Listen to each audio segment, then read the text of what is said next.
ठीक है, good morning everyone. चलो आज हम बेटा chapter number 2 second chapter start करेंगे। तो सबसे पहले मुझे बच्चे ये बताएंगे कि चैप्टर सेकेंड है कौन सा हमारा। चैप्टर नंबर 2 कौन सा है? कौन बताएगा? फटाफट से मेरे को चैट बॉक्स में बता दो। Yes, atomic structure. Abhishek. Okay, दो दो अभिषेक हैं। ठीक है, नौशाद, रणधीर कुमार, एटॉमिक स्ट्रक्चर, जतिन, अवनीत, अव ये कैसा नाम है? Avneek, Mayank, Adil. Yes, absolutely correct बेटा, एटॉमिक स्ट्रक्चर। ठीक है, हमारा जो फर्स्ट चैप्टर है that is about the atomic structure और structure of atom. Let me share my screen, फिर हम उसको शुरू करेंगे। तो मुझे सारे बच्चे एक बार ही बता दो कि is my screen visible to all? क्या मेरी स्क्रीन सबको विजिबल है?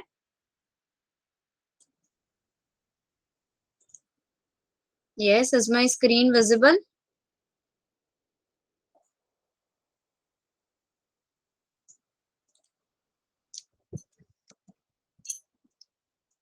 यस यस यस, ठीक है। ओके बेटा, let start with the chapter called atomic structure. ठीक है, एटॉमिक स्ट्रक्चर में सबसे पहले तो हम स्ट्रक्चर ऑफ एटम के बारे में बात करते हैं कि एटम का स्ट्रक्चर कैसा होगा। तो हमें पता है एटम जनरली स्फेरिकल शेप का होता है बेटा, जिसमें न्यूक्लियस प्रेजेंट होता है। एटम में क्या रहता है? Nucleus. Nucleus is present in the atom itself. Nucleus के अंदर हमारे पास न्यूक्लियस में ही क्या होते हैं? प्रोटॉन और neutron. Proton and neutron are present in the nucleus. Proton होता है बेटा जिसका पॉजिटिव चार्ज होता है। न्यूट्रॉन जो कि कोई चार्ज कैरी नहीं करता, no charge is there for neutron. और न्यूक्लियस के आसपास इलेक्ट्रॉन रिवॉल्व करते हैं। Electrons are revolving around the nucleus, तो उसको हम क्या बोलते हैं? इलेक्ट्रॉन क्या होते हैं? नेगेटिव चार्ज कैरी करते हैं। ठीक है, ओवरऑल एटम का स्ट्रक्चर एक इस तरह से हमने पढ़ा कि एक स्फेरिकल शेप होती है एटम की, और उसके अंदर न्यूक्लियस रहता है। न्यूक्लियस में प्रोटॉन और न्यूट्रॉन होते हैं। जो प्रोटॉन होता है वो पॉजिटिव चार्ज का, न्यूट्रॉन नेगेटिव चार्ज का। और न्यूक्लियस के आसपास बेटा इलेक्ट्रॉन रिवॉल्व करते हैं, वो नेगेटिवली चार्ज होते हैं। और एटम जो है वो ओवरऑल न्यूट्रल नेचर का होता है। Atom is said to be neutral in nature. Neutral की क्या बात है बेटा? न्यूट्रल का मतलब है कि जितने आपके पास प्रोटॉन होंगे उतने ही इलेक्ट्रॉन होंगे, यानी कि जितने पॉजिटिव एटम होंगे उतने ही नेगेटिव एटम होने चाहिए, तभी ओवरऑल एटम न्यूट्रल और स्टेबल होगा। Only then we are mention as atom as a neutral and stable compound. ठीक है, एक और चीज हम बात करेंगे कि न्यूट्रल का क्या मतलब हुआ। यहाँ पे न्यूट्रल का मतलब हुआ, लेट अस सपोज हमारी क्लास में वंश है लड़का, और मैंने वंश को बोला प्लीज वंश गिव मी 100 रुपीज, और मैंने उसको थोड़ी देर बाद 70 रुपीज वापस कर दिए। Now balance 30 rupees. अभी वंश सारी क्लास में जा जाके बताएगा पता है मैम ने मेरे 30 रुपीज रख लिए, नहीं दिए मुझे, 100 रुपए लेके 70 रुपए वापस किए। ठीक है ना, तो दिस इज नॉट न्यूट्रलिटी। लेकिन अगर मैं क्या कहूँ कि 100 रुपए मैंने लिए और मैंने उसको 1 घंटे बाद 100 रुपए वापस भी कर दिए, तो अब हमारा हिसाब न्यूट्रल हो गया। अब कुछ भी नहीं है, 100 लिए थे 100 दे दिए। तो ऐसे ही बेटा एटम को न्यूट्रल होना बहुत जरूरी है ताकि वो स्टेबल रहे। तो अगर आपके पास 4 प्रोटॉन है यानी कि 4 पॉजिटिव चार्ज है, तो उसके पास 4 ही इलेक्ट्रॉन रहते हैं, सो दैट एटम की स्टेबिलिटी बनी रहे। ठीक है, तो ये तो एक छोटा सा ओवरव्यू था कि एटम का स्ट्रक्चर कैसा होगा कैसा नहीं। तो एटॉमिक स्ट्रक्चर को बेटा हम कैसे डिस्कस करेंगे? We are not talking about the whole chapter. ठीक है, हम पूरे चैप्टर की बात नहीं कर रहे। हम कैसे करेंगे? क्वेश्चंस के थ्रू चैप्टर को रिवाइज करेंगे। कुछ इंपॉर्टेंट क्वेश्चंस लेंगे और उससे अपना चैप्टर डिस्कस करेंगे। ठीक है, सो अनुज का क्वेश्चन है मैम फर्स्ट चैप्टर हो गया? फर्स्ट चैप्टर के क्वेश्चन करवाए थे लास्ट टाइम सर ने। यस, लास्ट टाइम किसने क्लास लगाई थी? Just raise your hand. Yes, तो कितने क्वेश्चन हो गए थे फर्स्ट चैप्टर के? How many questions? कुछ याद है बच्चों को? अभी याद ही नहीं आ रहा इन्हें कितने क्वेश्चन हो गए थे मोल कंसेप्ट के। ठीक है, 9 तक क्वेश्चन हो गए थे, ग्रेट। ठीक है, 9 10 हो गए थे, 6 to 10 अप्रोक्स 10 9, चलो जितने भी हो गए थे बेटा। फर्स्ट चैप्टर आपका उस क्लास में हो गया था। ऑल्दो अभी आपके जैसे पेपर 17 से हैं, सो वीक में 2 क्लासेस होती है, तो हम दोबारा फर्स्ट और सेकंड चैप्टर पे जा सकते हैं। ठीक है, दोबारा हम फर्स्ट और सेकंड चैप्टर के एक बारी दोबारा कुछ क्वेश्चंस प्रैक्टिस करेंगे। तो जिसका रह गया था नो प्रॉब्लम, रिकॉर्डिंग्स भी आपको बेटा ग्रुप में मिल जाएंगी, आप वो रिकॉर्डिंग भी सुन सकते हो। ठीक है, तो जिसका भी रह गया था वो पहले रिकॉर्डिंग सुन लेगा, और नहीं तो हम तो रिपीट करेंगे ही करेंगे। ठीक है, so let's start the atomic structure chapter with very first question. Let us take the question number 1. Question 1 है हमारे पास, orbital which is not possible, 2p 3d 3s 3f, इनमें से कौन सा ऑर्बिटल है जो पॉसिबल नहीं है? आई एम रेजिंग अ पोल, पोल में आंसर करोगे सारे बच्चे, बेटा पोल में कर दो आंसर। ठीक है, मेरे पोल रेज करने से पहले ही बहुत सारे बच्चे, अब बहुत सारे बच्चे है ही नहीं है इस ग्रुप में, बहुत कम बच्चे आए हैं आज, नहीं तो बाकी सुबह वाले ग्रुप्स में आपके कंपेयर में स्ट्रेंथ अच्छी होती है। ओनली 2 votes, 10 votes, 12, 14, फटाफट से वोट करो। 15,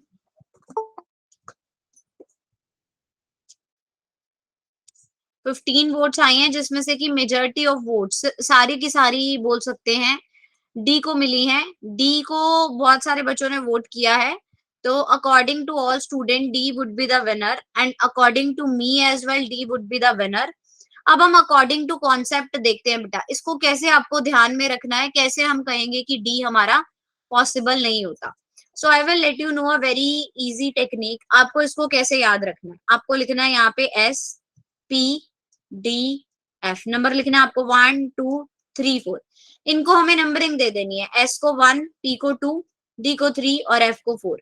1 का क्या मतलब है बेटा, इट स्टार्ट फ्रॉम 1, यानी कि 1s 2s 3s up to so on ये चलेगा। पी 2 से स्टार्ट हो रहा है, P is equal to 2, P को 2 नंबर दिया है, तो ये स्टार्ट ही बेटा 2 से होगा, यानी कि 2p 3p 4p up to so on. D start 3 से हो रहा है, तो ये स्टार्ट ही 3d से होगा, 4f से स्टार्ट होगा। ठीक है, इससे नीचे वाले नंबर पॉसिबल नहीं है। अगर मैं बोलूं 1s से पहले 0s, वो पॉसिबल नहीं है। 2p से पहले पॉसिबल नहीं है। 3d 3d 3 से स्टार्ट हो रहा है, तो 3d ही शुरू का नंबर होगा। 1 and 2 will not be available। ऐसे ही f अगर 4 है तो बेटा 4f ही आएगा। इस तरह से हमें orbital which is not possible वो चीज को क्लैरिफाई करना था 1 2 3 4 के according.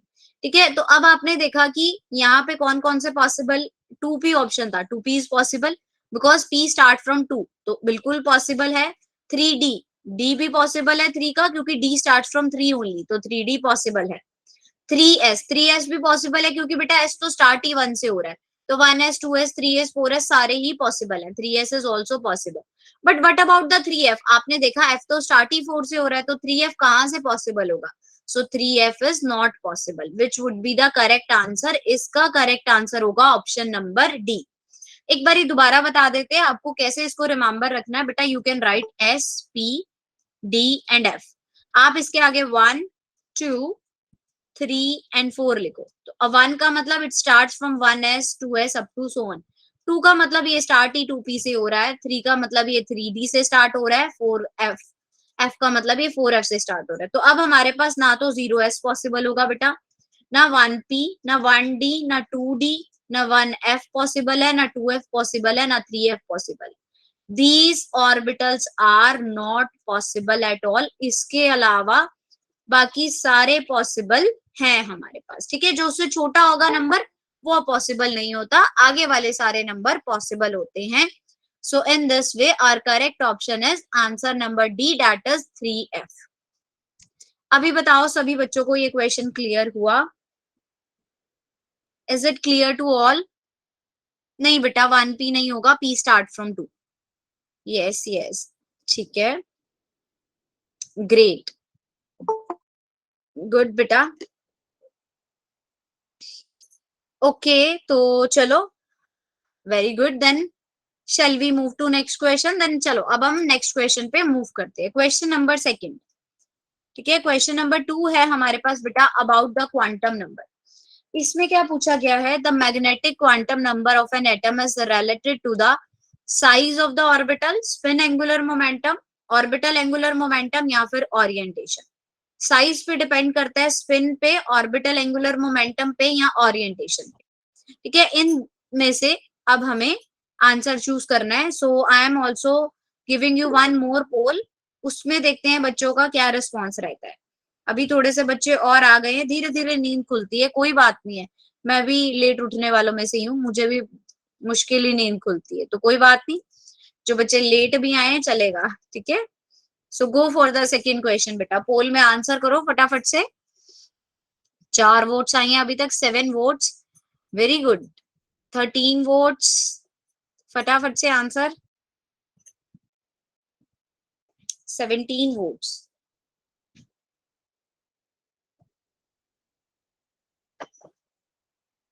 18 votes are there,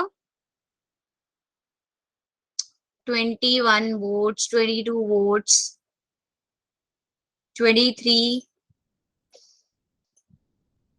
Okay, great.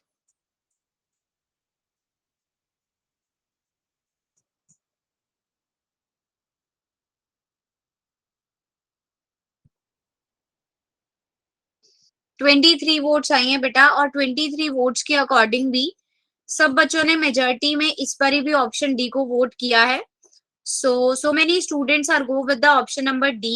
I also want to go with the option number D, लेकिन अब हम इसका लॉजिक समझते हैं कि क्यों डी क्यों आया। तो बेटा सबसे पहले मैग्नेटिक क्वांटम नंबर को डिस्कस करने से पहले हम क्वांटम नंबर्स को ही डिस्कस करेंगे। तो क्वांटम नंबर क्या होते हैं, कितनी तरह के क्वांटम नंबर होते हैं, सबसे पहले तो मुझे ये बताओ, how many quantum numbers are there?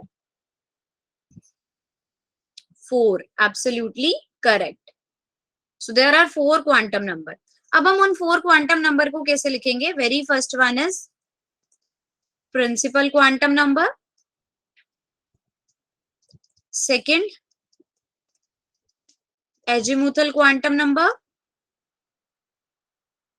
Third होता है बेटा हमारे पास magnetic quantum number, fourth one is spin quantum number. Fourth कौन सा होता है हमारा? Spin quantum number. Principal quantum number को हम एन वैल्यू से रिप्रेजेंट करते हैं, एजीमुथल क्वांटम नंबर को हम एल वैल्यू से, मैग्नेटिक क्वांटम नंबर को हम एम से, और स्पिन क्वांटम नंबर को हम एस से रिप्रेजेंट करते हैं। तो बेटा प्रिंसिपल क्वांटम नंबर, प्रिंसिपल हम किसको बोलते हैं? To whom we call a principal, कि कोई किसी को हम प्रिंसिपल कैसे बोलते हैं? कौन होता है प्रिंसिपल? यस, प्रिंसिपल कौन होता है? अब ये मत बोल देना जो खड़ूस होता है, हमारे स्कूल का बहुत खड़ूस है प्रिंसिपल, ऐसा नहीं बोलना कोई भी। हेड, बिल्कुल सही बात है। ठीक है बेटा, जो हेड होता है, ठीक है, मतलब बेसिकली हेड होगा, जो स्कूल का हेड होगा, बेस होगा स्कूल का, पूरा स्कूल उसी के ऊपर रन करेगा। तो बेटा जो प्रिंसिपल क्वांटम नंबर होता है ना, वो हमें पूरे ऑर्बिटल के साइज के बारे में बताता है।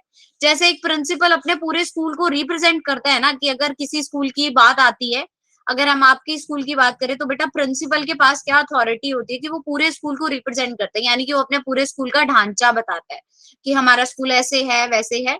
तो ऐसे ही प्रिंसिपल क्वांटम नंबर हमें साइज बताता है ऑर्बिटल का, कि ऑर्बिटल का साइज क्या होगा। जो एजीमुथल क्वांटम नंबर है बेटा, that tell us about the orbital angular momentum, कि ऑर्बिटल कौन सा है, generally tells us about the orbital. ठीक है, मैग्नेटिक क्वांटम नंबर हमें क्या बताता है? ओरिएंटेशन के बारे में। मैग्नेटिक क्वांटम नंबर हमें ओरिएंटेशन के बारे में बताता है, and spin quantum number tales us about the spin angular momentum.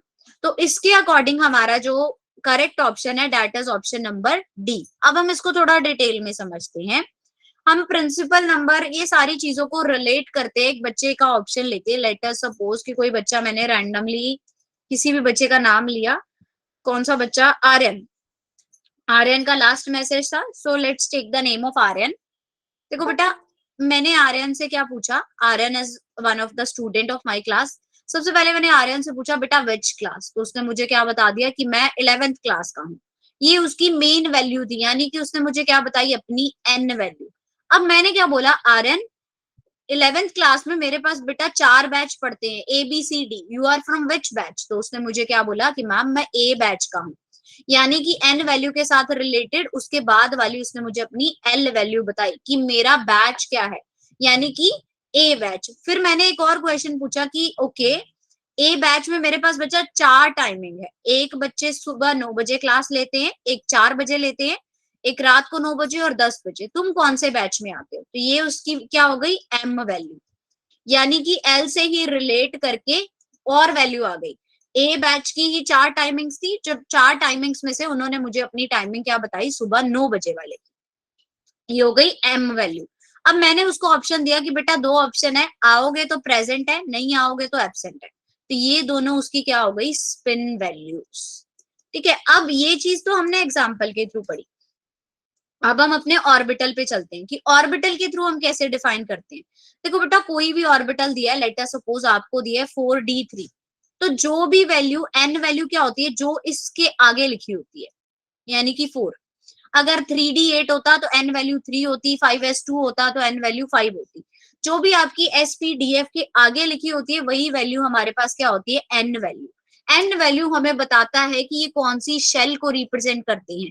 जैसे n वैल्यू यहाँ पे मैंने 11th क्लास ली थी, तो मेन क्या है बेटा कि वो कौन सी क्लास से बिलोंग कर रहा है, 11th क्लास से। तो ऐसी n वैल्यू हमें क्या बताती है कि ये जो ऑर्बिटल है ये 4th शेल में है।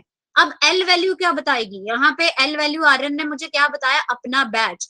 तो अब मैं बोलूंगी ठीक है एन 4th शेल में है, 4th में बेटा एस पी डी और एफ होंगे ना, तो सब शेल कौन सी है, यानी कि बैच कौन सा है, तो एल वैल्यू क्या हो जाएगी वो हम निकालेंगे। देखो एल वैल्यू के लिए हमें एक चीज ध्यान में रखनी है बेटा, एल वैल्यू फिक्स होती है, 0 1 2 3, 0 for S, 1 for P, 2 for D and 3 for F.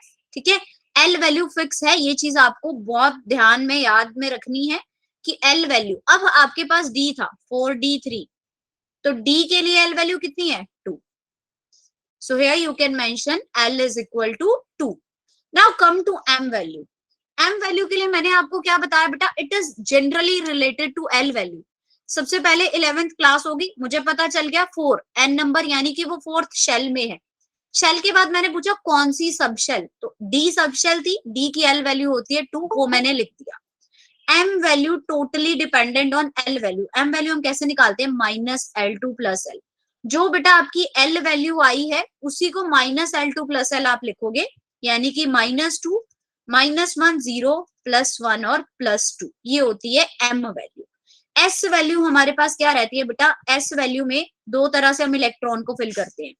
जो तो सीधा ऐसे होता है उसको हम क्या लिखते हैं, क्लॉकवाइज डायरेक्शन में है, और वैल्यू रहती है बेटा +1/2, ये आ जाता है, it is an anti clockwise direction. जो उल्टा साइन है उसका मतलब है एंटी क्लॉकवाइज डायरेक्शन, और वैल्यू है -1/2। ठीक है, एस में मैक्सिमम 2 इलेक्ट्रॉन होते हैं, तो एक ही बॉक्स में फिल करते हैं हम। पी में मैक्सिमम कितने होते हैं इलेक्ट्रॉन, 6 इलेक्ट्रॉन, तो पी के लिए आप बेटा 3 बॉक्सेस बनाओगे, एक बॉक्स में मैक्सिमम 2 इलेक्ट्रॉन। अब हमें दे रखा है डी, डी में 10 इलेक्ट्रॉन होते हैं, कितने बॉक्स बनेंगे, 5, 1 2 3 4 5 बना दिए जैसे। अब आपको डी कितना दे रखा है, 3, तो बेटा पहले सारे सिंगली पेयर्ड। अब मैंने क्या बोला कि ये सिंगल वाले की वैल्यू इस वाले की वैल्यू 1/2 है, उल्टे की वैल्यू -1/2 है, तो यहाँ पे ये चीज क्या आ गई, d is equal to 3/2। D की वैल्यू क्या आ गई हमारे पास, 3/2, यानी कि 1/2 1/2 1/2 तीनों की थी, तो टोटल वैल्यू डी की क्या रही, 3/2। ठीक है, ये मेरे को पता है अभी थोड़ा सा ट्रिकी लगेगा, एक और एग्जांपल लेते हैं फिर मैं आपको और क्लियर होगा। पहले मुझे बताओ समझ आ रहा है, ऊपर से तो नहीं जा रहा, यस चलो ठीक है। कहीं मुझे लगा कि ऐसे ऐसे निकल रहा हो, बच्चे कहें कि ये क्या बोल दिया मैम ने सुबह सुबह इतना सारा। बेटा मैं सारा ही दोबारा बताऊंगी एक बारी, ठीक है Sheetal, no not to be worried, एक और एग्जांपल से आपको दोबारा क्लियर करवाते हैं। हाँ वो मैं बता रही हूँ आदिल, उसकी टेंशन नहीं लेनी, मेरा यही फंडा है। हो सकता है आपको मेरे क्लास में क्वेश्चन कम मिले कि मैम ने सर ने 9-10 क्वेश्चन करा दिए थे, मैम 4-5 ही करा पाई, पर मेरा थोड़ा डीपली रहता है, ठीक है, तो इसीलिए मैंने बोला है कि मेरी क्लासेस में हम रिपीट जरूर आएगा, जैसे 5 क्वेश्चन कर लिए एक में, 5 अगली में कर लेंगे, ठीक है, तो कॉन्सेप्ट ज्यादा क्लियर होना चाहिए। देखो बेटा एक और एग्जांपल लेते हैं, let's take the example of 4p का एग्जांपल लिया, 3p 5 का एग्जांपल लिया, n वैल्यू क्या हो जाएगी यहाँ पे 3, जो इसके आगे लिखी है, एल वैल्यू बेटा यहाँ पे एक बार दोबारा लिख देती हूँ मैं, 0 1 2 3, 0 फॉर एस, P1, डी के लिए 2 और एफ के लिए 3। अब आपके पास बेटा P है, P की एल वैल्यू क्या होती है 1, एम वैल्यू क्या होती है -L2 + L आपने लिख देना है, यानी कि -1 0 और +1 ये आ जाएगी। अब आते हैं हम एस वैल्यू पे। एस वैल्यू हम कैसे निकालते हैं बेटा, एस वैल्यू पी में आपको पता है मैक्सिमम 6 इलेक्ट्रॉन होते हैं, एस में मैक्सिमम 2 इलेक्ट्रॉन, पी में 6 इलेक्ट्रॉन, डी में 10 इलेक्ट्रॉन होते हैं और एफ में होते हैं 14 इलेक्ट्रॉन। तो बेटा 6 इलेक्ट्रॉन को हम फिल करते हैं 3 बॉक्सेस में, एक बॉक्स में मैक्सिमम 2 इलेक्ट्रॉन रहते हैं, पहले आप सारे सिंगल पेयर करोगे फिर डबल, आपको 5 करने थे ना, तो 3p5 मैंने भर दिए। अब देखो बेटा इस वाले की वैल्यू क्या है +1/2, उल्टे वाले की वैल्यू है -1/2। अब इस बॉक्स में देखो एक +1/2 है, दूसरा -1/2 है, दोनों को ऐड करोगे 0 ही आ जाएगा, ये बॉक्स की वैल्यू भी 0 हो गई, ये बॉक्स की वैल्यू भी 0 हो गई, सिर्फ इसकी वैल्यू रहेगी 1/2। तो एस की वैल्यू आपके पास क्या आ जाएगी 1/2, एन की वैल्यू 3, L1, m -1 0 +1 और एस की वैल्यू आई हमारे पास 1/2। तो इस तरह से आपको कोई भी नंबर दे रखा होता है, आप उसके क्वांटम नंबर्स को निकाल सकते हो। Is it clear to all? Yes. Jatin मुझे पीछे का कौन सा कह रहे हो बेटा? I am not getting you. चलो ठीक है, एक बारी एक चीज को अभी फिलहाल के लिए अगर क्वांटम नंबर थोड़ा सा मुश्किल लग रहा है, no no problem, you can leave, but एक चीज बेटा जो हमें अपने अपकमिंग पेपर्स के लिए जरूर याद रखनी है, वो है कि एन वैल्यू हमें साइज के बारे में बताती है, एल वैल्यू हमें एंगुलर मोमेंटम के बारे में बताएगी, orbital angular momentum, M value हमें ओरिएंटेशन के बारे में बताएगी और एस वैल्यू हमें स्पिन क्वांटम नंबर के बारे में, स्पिन एंगुलर मोमेंटम के बारे में बताती है। ठीक है, ये आपको अच्छे से लर्न कर लेना है, इसके बेस पे क्वेश्चन पूछे जाते हैं, this is really very important thing. तो अब हम अपने क्वेश्चन पे एक बार बैक जाते हैं, सेकंड क्वेश्चन पे क्या था, देखो क्या क्वेश्चन था कि मैग्नेटिक क्वांटम नंबर किसी एटम का किससे रिलेट करता है, क्या वो साइज से रिलेट करता है? नहीं, क्योंकि हमें पता है साइज से तो एन रिप्रेजेंट करता है, प्रिंसिपल क्वांटम नंबर साइज से रिलेट करता है, स्पिन से S, spin quantum number, orbital angular momentum means L, orientation को रिप्रेजेंट करता है magnetic quantum number, so the answer would be magnetic quantum number. Is it clear to all? अभी clear हुआ सबको? बेटा बीच में क्वेश्चंस नहीं करेंगे हम किसी भी रैंडम के, कि फजान रूल, हाइजनबर्ग, अभी जो चल रहा है उसकी तरफ ध्यान दो, ठीक है, रादर देन कि हम कोई और कॉन्सेप्ट बीच में से उठ के पूछ लें, वो चीज को अभी छोड़ दो, जो हो रहा है क्लास में उसको करो, जब बारी आएगी तब हम उसको स्टार्टिंग से भी करेंगे, ठीक है। अगर किसी को कोई टॉपिक में प्रॉब्लम होगी तो बेटा they all can be repeated, लेकिन अभी फिलहाल के लिए वही करते हैं जो हमारा क्लास में चल रहा है, ठीक है।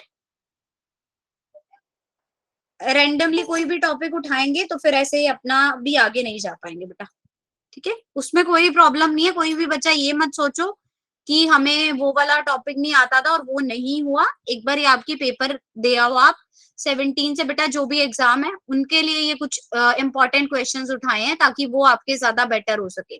अभी एग्जाम की तैयारी कर रहे हैं, बाद में नीट और जेई की तैयारी करनी है, तो उसमें तो बेटा हर क्वेश्चन हर टॉपिक दोबारा होना ही होना है, ठीक है।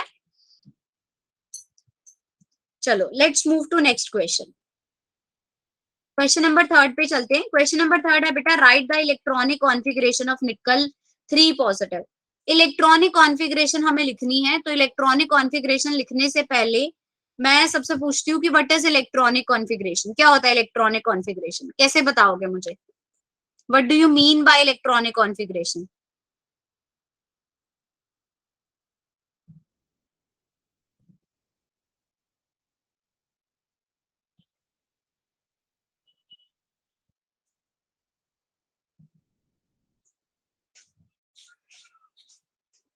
Yes, what do you mean by electronic configuration, कोई भी बच्चा?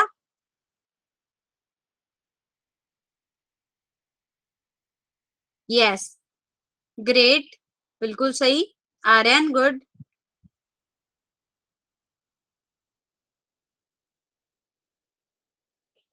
number of electron present in the orbit, very good,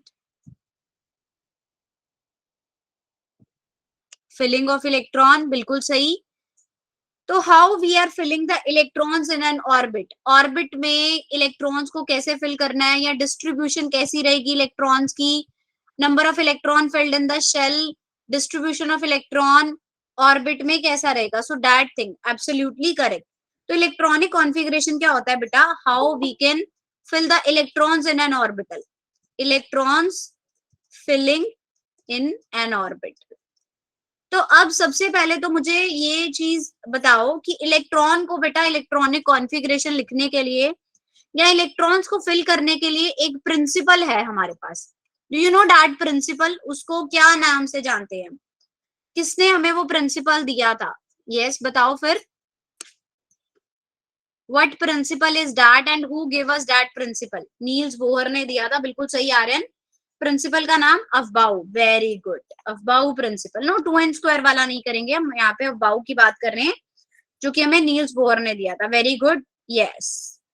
so generally we are talking about Aufbau principle. ठीक है, अफबाउ प्रिंसिपल ने हमें क्या बताया था बेटा, it gives us the pattern. इन्होंने हमें एक पैटर्न दिया था कि हम इलेक्ट्रॉनिक कॉन्फ़िगरेशन को कैसे फिल करेंगे।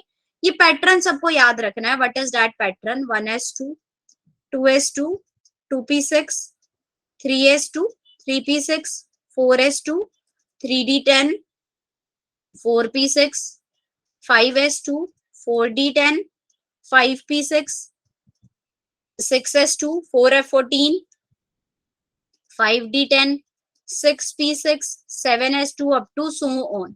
ये सबको याद रखना है। This pattern have to be remember. इसको सबने बहुत अच्छे से लर्न करना है बेटा। अगर हमें अबाउ प्रिंसिपल का पैटर्न नहीं पता होगा ना, we are not able to do the questions, हम किसी भी उसकी इलेक्ट्रॉनिक कॉन्फ़िगरेशन नहीं लिख पाएंगे। तो आपको अबाउ प्रिंसिपल का पैटर्न पता होना बहुत जरूरी है कि पहले 4s आता है, फिर 3d की फिलिंग होती है, 4f की फिलिंग कब होती है, 4d कैसे भरना है। तो ये एक प्रिंसिपल सबको याद होना चाहिए। ठीक है, इसके अकॉर्डिंग ही इलेक्ट्रॉनिक कॉन्फ़िगरेशन लिखी जाती है। तो कैसे? 1s2 2s2 2p6 3s2 3p6 4s2 3d10 4p6 5s2 4d10 5p6 6s2 4f14 5d10 6p6 और 7s2। in this way we can write a electronic configuration. ठीक है, this is the aufbau principle. अब देखो बेटा, हमें निकल के लिए लिखनी है। निकल का एटॉमिक नंबर हमें क्या दे रखा है? 28। निकल के लिए हम कैसे लिखेंगे? 1s2 2s2 2p6 3s2 3p6 4s2 3d8। बेटा 28 है टोटल इलेक्ट्रॉन। ठीक है, यहाँ पे d8 इसलिए लिखा क्योंकि हमें 28 तक ही चाहिए था। तो आप इसको काउंट भी करोगे, you will get it 28 electrons are there. देखो 6 4 10 20 एंड हियर 8 मींस 28। बट हमें उन्होंने क्या बोला? निकल 3 पॉजिटिव के लिए। बेटा जिस पे भी 3 पॉजिटिव चार्ज होता है उसका क्या मतलब होता है? एटॉमिक नंबर में से आपको 3 इलेक्ट्रॉन माइनस कर देने, यानी कि आपको 25 के लिए लिखना है। अब ये इलेक्ट्रॉनिक कॉन्फ़िगरेशन में से मुझे 3 इलेक्ट्रॉन रिमूव करने थे। तो बेसिकली बच्चे गलती क्या करते हैं कि अच्छा 4s2 3d8 लिखा है तो इलेक्ट्रॉन फटाफट से 3 निकाले और इसको 3d5 लिख दिया। ऐसा नहीं करेंगे हम। पहले इलेक्ट्रॉन बेटा निकलेंगे हमारे s ऑर्बिटल में से। आपको इलेक्ट्रॉन किस में से निकालने हैं? जिसकी n वैल्यू हाई हो, जिसकी n वैल्यू क्या हो? हाई हो, उसमें से इलेक्ट्रॉन हम पहले रिमूव करते हैं। तो इसमें हम क्या लिखेंगे? 1s2 2s2 2p6 3s2 3p6 4s में से 2 इलेक्ट्रॉन निकाल लिए, 0। लेकिन निकालने कितने थे बेटा? हमें निकालने तो थे हमें 3 इलेक्ट्रॉन। तो d8 था, एक इलेक्ट्रॉन d में से 3d7। This would be the electronic configuration for निकल 3 पॉजिटिव। निकल 3 पॉजिटिव के लिए ये हमारी इलेक्ट्रॉनिक कॉन्फ़िगरेशन रहेगी 1s2 2s2 2p6 3s2 3p6 4s0 3d7। Is it clear to all?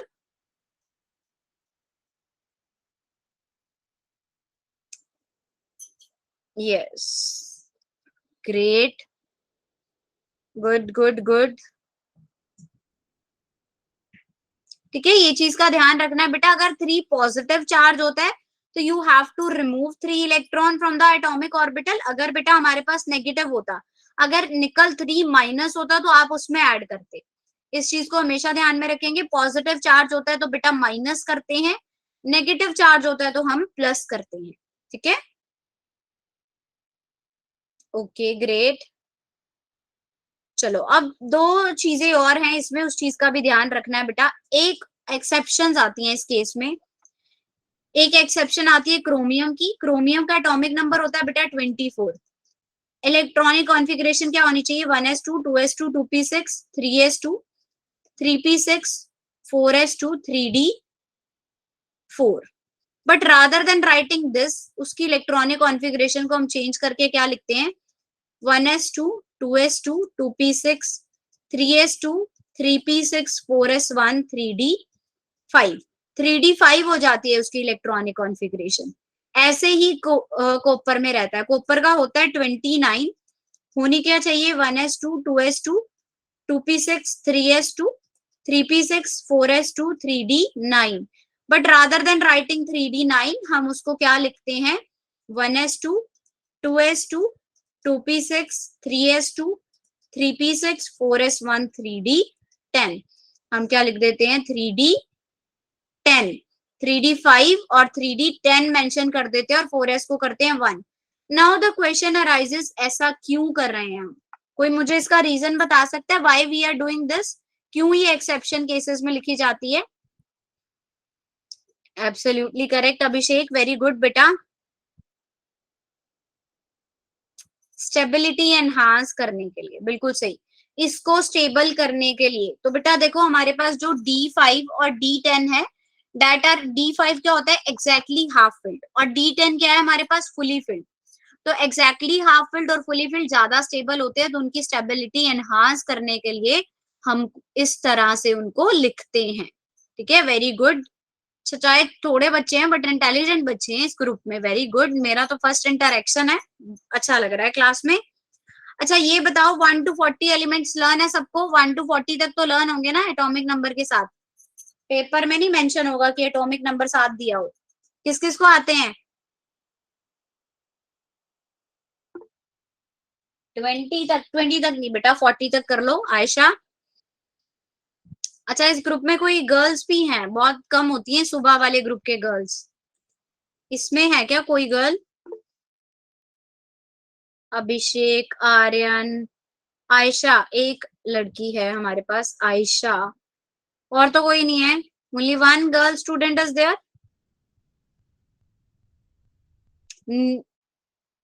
ठीक है, अच्छा इट्स माय सिस्टर आईडी। ठीक है, आपका नेम क्या है बेटा फिर?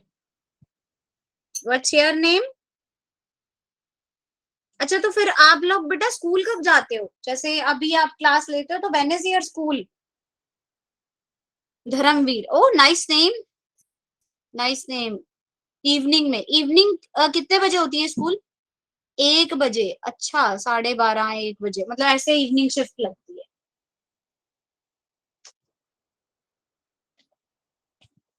ठीक है, फिर तो बहुत अच्छा है। आराम से सोते होंगे ना, फिर सुबह आराम से उठेंगे 6 बजे तक? अरे ये थोड़ा सा हैक्टिक हो गया भाई, 1 बजे से लेके 6:30 बजे तक। ओके, 6:30 तक। तो फिर ट्यूशन वगैरह जाते होगे? अरे अरे अरे, बड़ा ही जुल्म हो रहा है इन छोटे छोटे बच्चों पे, है ना? ज्यादा नहीं सोते फिर बेचारे, ट्यूशन जाते हैं। 7 बजे तक है स्कूल? ओ हो, वेरी बैड। चलो, पर मेहनत करोगे तो आगे बहुत ज्यादा अच्छे वाला फल भी मिलेगा। जुल्म हो रहा है ठीक है, ये जरूरी भी है बेटा। आजकल के टाइम में इतना कंपटीशन है ना कि सोच भी नहीं सकते। ठीक है, पहले नहीं होता था, लेकिन आजकल के टाइम में बहुत ज्यादा बढ़ गया है कंपटीशन। तो बच्चों को मेहनत डबल ट्रिपल करनी पड़ती है। So I agree with this, थोड़ा बहुत रहता है बेटा, बट कंपटीशन इतना ज्यादा है कि आपको रेस में भागना ही पड़ेगा। मैम टाइम नहीं मिल रहा है। समझ सकते हैं बेटा, थोड़ा बहुत 10th के बाद काफी प्रेशर पड़ जाता है बच्चों पे, बट कोई बात नहीं, आप धीरे धीरे पढ़ो, साथ साथ पढ़ते रहोगे ना तो प्रेशर नहीं पड़ेगा। ठीक है, साथ साथ पढ़ते रहोगे, जैसे कि कितना क्लास में हुआ उतना ही अगर आपने कर लिया तो वो चीज आपको फिर टाइम टू टाइम सेव होती रहेगी। अगर सारा इकट्ठा होने दोगे ना कि लास्ट में पढ़ेंगे, तो ये 10th वाला हिसाब नहीं है, ठीक है। हाँ, जब तक चिराग रगड़ते नहीं है ना तब तक चमकेगा नहीं, बिल्कुल सही आ रहे हैं। तो बेटा इसको साथ साथ करते रहो, then only you will get opportunity to grab everything. क्योंकि अगर छोड़ दोगे ना कि बाद में पढ़ लेंगे, तो ये वाला अब सिलेबस बाद में पढ़ने वाला नहीं है कि 1 महीने में कवर हो जाएगा। वो चीजें अब 10th तक ही रहती हैं कि पता होता है यार 10 चैप्टर है ज्यादा से ज्यादा। अब यहाँ पे सिलेबस बहुत ज्यादा है, तो इसको साथ साथ पढ़ो और साथ साथ ही समझ के खत्म करते रहो, ठीक है। अब जैसे मैंने इलेक्ट्रॉनिक कॉन्फ़िगरेशन बताया बेटा, एटॉमिक ऑर्बिटल के बारे में बताया आपको, आप उसके क्वेश्चन प्रैक्टिस करो। जैसे घर पे आपने देख लिया कि अच्छा मैं देखता हूँ, स्कैंडियम का लिख के देख लिया, आयरन का लिख के देख लिया बेटा, जिंक का लिख लिया, ठीक है। ऐसे ही क्रोमियम का एक बारी दोबारा कर लिया। इस तरह से ना रिवीजन लो, खुद से लिख के देख लिया करो, तो वो ज्यादा बेटर रहेगा। नया नया समझा, नए नए में ही हमने उसको इनिशिएट कर लिया, तो वो हमारे लिए बहुत इजी हो जाएगा। चलो let's move to question number 4।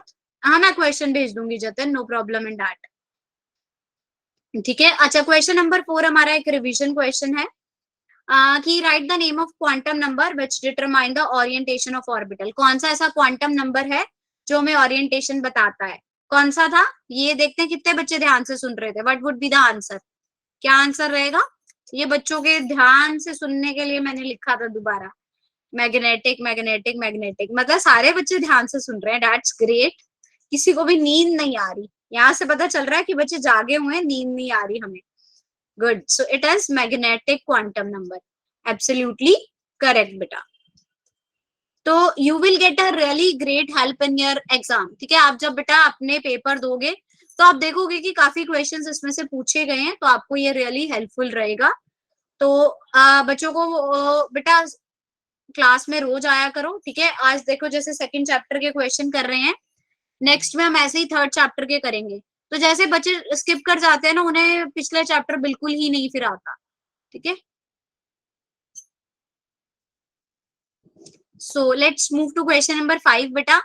What is the value of Bohr's radius for the third orbit of hydrogen atom? Bohr का थर्ड ऑर्बिट का क्या रेडियस होगा? तो इसको डालने का क्या मतलब है क्वेश्चन को, इसके लिए बेटा आपको एक शॉर्टकट फॉर्मूला बताएंगे। आपको पूरा डेरिवेशन अभी करने की जरूरत नहीं है, डेरिवेशन आपको बताया जरूर जाएगा, लेकिन जब हम अपना ओवरऑल चैप्टर करेंगे then we will move to derivation. अभी के लिए मैं आपको एक शॉर्टकट फॉर्मूला बताती हूँ, आपको उसी से इसकी वैल्यू निकाल लेंगे। देखो फॉर्मूला क्या होता है बेटा हमारे पास, R is equal to 0.529 n square by z square. Simple एक इतना फॉर्मूला आपने याद रखना है, and you are able to find out the Bohr radius. अब यहाँ पे n क्या है बेटा? n आपके पास ऑर्बिट नंबर, कि कितने नंबर ऑफ ऑर्बिट है। जैसे यहाँ पे मेंशन किया हुआ है थर्ड ऑर्बिट, यानी कि n इज इक्वल टू 3, और z क्या होता है हमारे पास? Atomic number. तो एटॉमिक नंबर हाइड्रोजन का ऑब्वियसली 1 ही रहता है, तो आपको बहुत इजिली r निकाल लिया। 0.529 इंटू 3 स्क्वायर, तो ये क्या आ गया? 0.529 इंटू 9, 4.761 ऐसे कुछ वैल्यू आ जाती है, और उसकी यूनिट रहती है angstrom. Angstrom would be the unit for Bohr radius.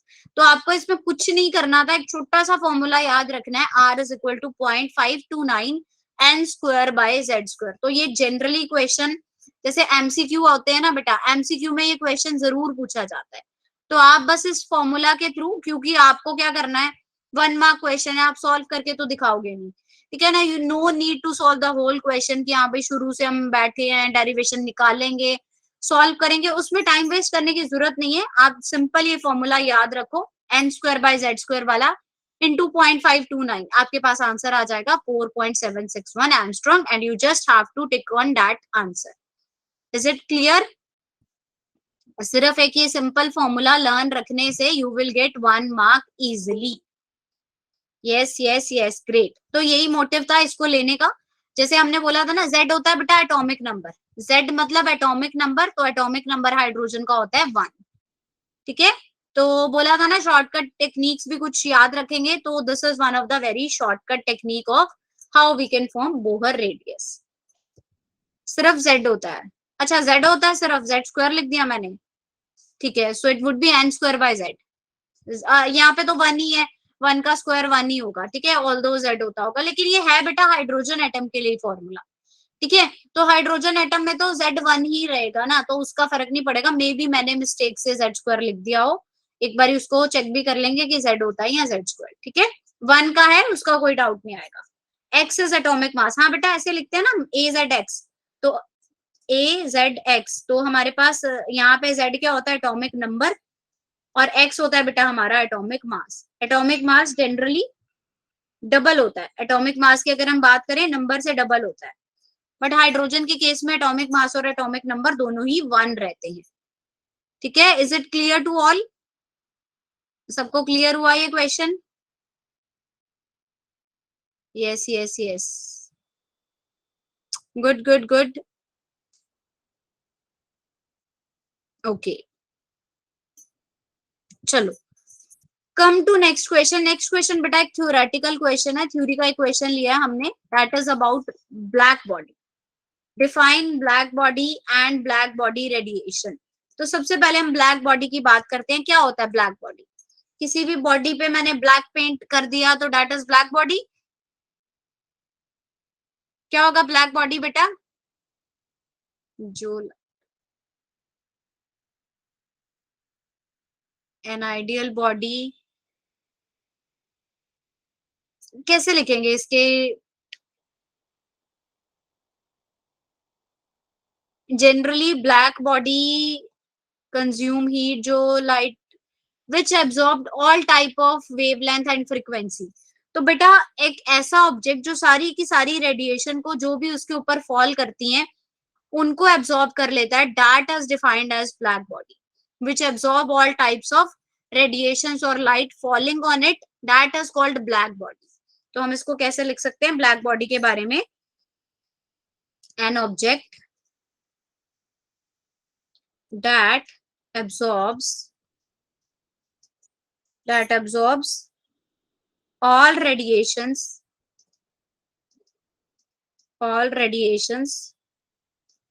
falling on it at all frequency at all wavelength is called black body, ठीक है। and the radiations emitted out from black body is said to be black body radiations, ठीक है। An object that absorbs all radiation falling on it at all wavelength is called black body, and the radiations emitted out from black body is said to be black body radiations. जैसे कि अगर मैं एक example लूं बेटा, इस तरह की कोई बॉडी थी मेरे पास, उस पे जितनी भी रेडिएशंस आई सारी उसने एब्जॉर्ब कर ली, ठीक है। ये तो हो गई उसकी एब्जॉर्प्शन क्राइटेरिया। अब एब्जॉर्ब करने के बाद कुछ रेडिएशन वो खुद भी एमिट कर रहा है, तो ये जो रेडिएशंस उसमें से एमिट हो रही हैं उसको हम क्या बोलते हैं? Black body radiations. और ओवरऑल बॉडी को क्या बोला जाता है? Black body. So black body, an object that absorb all radiation falling on it at all wavelength is called black body, and the radiation emitted out from black body is said to be black body radiation. Clear? Is it clear to all? हाँ ठीक है, very good, great. चलो let's move to another question. एक और question हम लेते हैं, question number 7। इसको थोड़ा सा ध्यान से समझने की जरूरत है, थोड़ा बड़ा क्वेश्चन है हमारे पास। देखो, what transition in the hydrogen spectrum would have the same wavelength as the Balmer series. सबसे पहले ट्रांजिशन पूछी है, यानी कि N1 और N2 वैल्यू क्या होगी, किस ट्रांजिशन में हाइड्रोजन स्पेक्ट्रम मूव करेगा जब उसकी वेवलेंथ सेम है हीलियम पॉजिटिव के साथ, यानी कि lambda of hydrogen is equal to lambda of helium positive. तो सबसे पहले हमें वेवलेंथ निकालने का फॉर्मूला याद रखना है। देखो बेटा, वेवलेंथ निकालने का फॉर्मूला क्या होता है हमारे पास? Lambda is equal to Rydberg constant Z square 1/N1 square minus 1/N2 square, जहां पे R क्या है बेटा? R is Rydberg constant. R हमारे पास क्या रहता है? Rydberg constant. Z हमारे पास क्या होता है, एटॉमिक नंबर। N1 और N2 बेटा हमारे पास ट्रांजिशंस, जो ट्रांजिशंस आपको मेंशन होती हैं, यहाँ पे आपको 4 to 2 मेंशन है। और एक और केस दिया है lambda H is equal to lambda helium. ठीक है, हाइड्रोजन और हीलियम की वेवलेंथ सेम होगी, यानी कि मैंने दोनों के फॉर्मूलाज को इक्वेट कर लिया। यहाँ पे मैंने लिखा Rydberg constant Z of hydrogen 1/N1² minus 1/N2²। यहाँ पे भी R Z of helium square है, sorry Z square of helium 1/N1² minus 1/N2 का स्क्वायर। R दोनों में कॉमन था, काट दिया। हाइड्रोजन के लिए Z बेटा 1 होता है 1/N1², 1/N2²। हीलियम के लिए Z होता है 2, 2 का क्या आ गया 4। अब N1 और N2 यहाँ पे देखो N4 to 2, यानी फाइनल वैल्यू उसकी 4 है और इनिशियल वैल्यू लोगे आप 2। छोटी वाली को हम N1 लेते हैं, यानी 2 का स्क्वायर माइनस 1/4 का स्क्वायर। तो ये क्या आ गया हमारे पास 4, 1/4 माइनस 1/16। सॉल्व करोगे यू विल गेट 3/16, यानी कि 3/4। आपके पास 1/N1², 1/N2² की वैल्यू क्या आ गई 3/4। ठीक है, क्या करा हमने, एक बार दोबारा बताती हूँ। हमें लैम्डा की वैल्यू निकालनी आनी चाहिए। फॉर्मूला क्या है बेटा, R Z² 1/N1² minus 1/N2²। R क्या है हमारे पास, रिडबर्ग कांस्टेंट, एक कांस्टेंट वैल्यू रहती है। Z हमारे पास बेटा एटॉमिक नंबर। N1 और N2 हमें ट्रांजिशन बताता है। N1 और N2 में क्या बताता है कि कौन सी ट्रांजिशन से कहां तक वो जा रहा है। जैसे यहाँ पे 4 to 2 लिखा, ठीक है ना, तो 4 to 2 मतलब N1 आपका 2 रहेगा और N2 क्या आ जाएगा 4। अब हमसे क्वेश्चन में पूछा है कि हाइड्रोजन की ट्रांजिशन क्या होगी। लाइक आपको क्या निकालना है, N1 और N2 हाइड्रोजन के लिए मेंशन क्या कर दिया कि लैम्डा यानी कि वेवलेंथ जो है हाइड्रोजन की वो इक्वल है हीलियम के साथ। मैंने दोनों इक्वेशन को एक साथ लिख लिया। R कांस्टेंट दोनों में था, कट गया। Z² H, Z value H के लिए क्या होती है बेटा 1, तो उसका 1 ही रहा। हीलियम के लिए 2 होती है, तो क्या हो गया स्क्वायर करके 4। N1 N2 आपको हीलियम के लिए गिवन था 2 और 4, तो यहां तक हमारी वैल्यू आ गई दिस वन। यहां तक किसी भी बच्चे को कोई प्रॉब्लम आई हो तो वो मेरे को चैट में बताएगा। स्टार्टिंग से मैं बताती हूँ बेटा, स्टार्टिंग से मैं हर एक क्वेश्चन को 2 बार ही बताऊंगी, उसमें आपको टेंशन करने की जरूरत नहीं है। अब बताओ यहाँ तक क्लियर हुआ? आर्यन ने आंसर भी निकाल लिया। आर्यन वेरी गुड बेटा, so proud of you. Yes, clear हो रहा है ना बच्चे? Okay great. चलो अब हम N1 और N2 कैसे निकालेंगे। नाउ N1 और N2 को बेटा हम कैसे निकाल सकते हैं, 1/N1² minus 1/N2² is equal to 3/4। इसमें आपको कैसे निकालना है, वो जो हम मैथ्स में लगाते हैं ना कि x y की वैल्यू 0, तो एक बारी x को 0 ले लिया, फिर y की वैल्यू निकाल ली। x प्लस y की वैल्यू 0 है, तो y की क्या होगी, x की वैल्यू 0 ले ली, y की वैल्यू निकाल ली, फिर एक बारी y की वैल्यू 0 ले ली, x की निकाल ली। तो ऐसे ही हम यहाँ पे भी बेटा सपोज करेंगे। सपोज N1 की वैल्यू 1 है, आपने क्या लिखा, suppose N1 is equal to 1, तो यहाँ से आप N2 की वैल्यू निकालोगे 3/4। 1 माइनस 3/4 हो गया 1/N2², तो ये क्या आ जाएगा 1/4, 1/N2²। तो N2² की वैल्यू बेटा 4 हो गई, N2 की वैल्यू क्या हो गई 2, और N1 की आपने क्या निकाल ली थी 1 सपोज करी थी। तो आपके पास ट्रांजिशन क्या आ जाएगी 1 to 2, 1 to 2 transition is there. In this way we can solve such type of questions. एक बारी दोबारा बता देते हैं स्टार्टिंग से, ठीक है। लेट्स रिपीट दिस, थोड़ा सा आपको ध्यान में रखना, इस तरह का क्वेश्चन आ जाता है पेपर में बेटा। देखो हमें ट्रांजिशन निकालनी थी हाइड्रोजन स्पेक्ट्रम की। बोला क्या गया था कि वेवलेंथ सेम है हाइड्रोजन और हीलियम की। आपको सिर्फ वेवलेंथ का फॉर्मूला याद होना चाहिए था कि RH यानी कि Rydberg constant Z² 1/N1² minus 1/N2², ये चीज हमें ध्यान में रखनी थी, ठीक है। उसके बाद अब हमें जब दोनों की वेवलेंथ इक्वल दे रखी थी बेटा, मैंने दोनों के फॉर्मूलाज को इक्वल रख लिया, यानी कि इसका जो फॉर्मूला होगा हाइड्रोजन के लिए वही फॉर्मूला सेम हीलियम के लिए भी होगा, तभी वेवलेंथ इक्वल है। दोनों में R कांस्टेंट था, R कट गया। अब Z की वैल्यूज पुट कर दो आप। Z की वैल्यू हाइड्रोजन के लिए क्या थी 1, हीलियम के लिए क्या थी 2, तो 2 का स्क्वायर क्या हो गया 4। N1 N2 हीलियम के लिए हमें 2 और 4 दे रखा था, वो वैल्यूज आपने पुट करी, आपके पास एक इक्वेशन आ गई 1/N1² minus 1/N2² is equal to 3/4। इतना आ गया हमारे पास। अब हमें N1 और N2 निकालना था, तो हमने क्या करा, वो हिट एंड ट्रायल मेथड से N1 को आप 1 पुट करोगे, you will get the value of N2 would be 2। N1 को 1 पुट करा बेटा, N2 की वैल्यू 2 आ गई, तो हमने फाइनल आंसर क्या दिया कि हमारी जो ट्रांजिशन है दैट इज 1 to 2 ट्रांजिशन होगी हाइड्रोजन के केस में। Is it clear to all? Clear हुआ सबको बेटा? किसी को कोई प्रॉब्लम? ठीक है, clear clear clear, that's great, very good. सबको क्लियर हो रहा है, बहुत अच्छी बात है।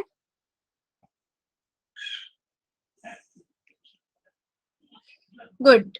सो दैट मच कि आज की डेट में हम इतने ही क्वेश्चंस करेंगे बेटा, ठीक है। तो बहुत सारे 7 क्वेश्चंस हमारे हो गए हैं, कुछ और क्वेश्चंस फिर हमारे पास जब ये नेक्स्ट बार ही आएगा chapter, then we will discuss. तो देखो बेटा, आज की क्लास में हमने ऑर्बिटल्स के बारे में पढ़ा, SPDF के लिए कि कौन सा ऑर्बिटल पॉसिबल होता है, कौन सा नहीं। Then we go through quantum number, quantum number हमें निकालने भी मैंने सिखाया, आपको डिटेल भी बताई। उसके बाद हमने अबाउ प्रिंसिपल से इलेक्ट्रॉनिक कॉन्फ़िगरेशन कैसे लिखते हैं उसके बारे में सीखा। तो आई होप अब सारे बच्चे इलेक्ट्रॉनिक कॉन्फ़िगरेशन भी लिख सकते हैं, ठीक है। और क्या हमने देखा इसमें कि हाइड्रोजन स्पेक्ट्रम से कैसे निकालते हैं, और एक हमने बोहर रेडियस का फॉर्मूला भी सीखा, ठीक है। तो किसी भी बच्चे को किसी टॉपिक में कोई प्रॉब्लम आई, क्लास में किसी को कोई प्रॉब्लम आई?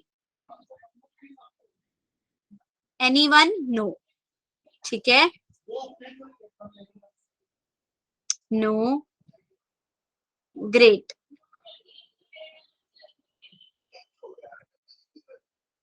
ठीक है,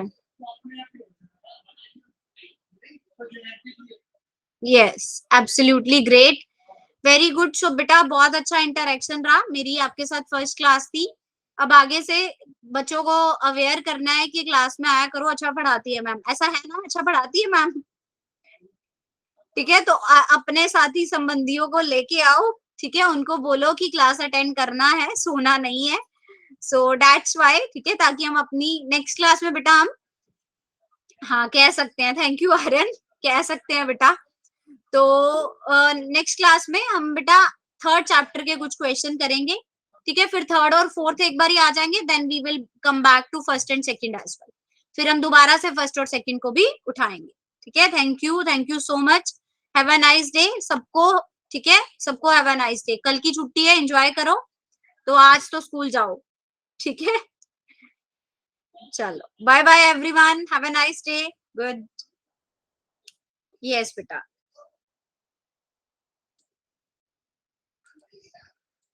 बाय।